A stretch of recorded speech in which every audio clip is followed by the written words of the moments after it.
যুগে যুগে ইসলামী আন্দোলনগুলো ধ্বংস করার জন্য একদল লেবাসধারী মুখোশধারী গাদ্দার লোকেরা ইসলামী আন্দোলনকে পিছন থেকে ছুরিকাঘাত করেছে।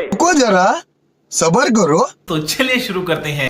এই চরমনাই পীর যুগে যুগে বাংলার জমিনে যতবারই ওলামাকে একত্র হয়েছে, আন্দোলন করেছে, তাদের পিছন থেকে ছুরি মেরে ইসলামকে ধ্বংস করেছে।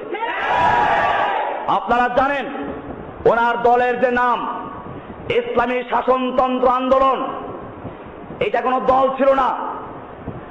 এই দলের ইতিহাস পড়ুন। এই দল জন্ম হয়েছে আমাদের সামনে। আমি তখন মিশকাত পড়ি, জামিয়া রহমানিয়া তখন হয় নাই।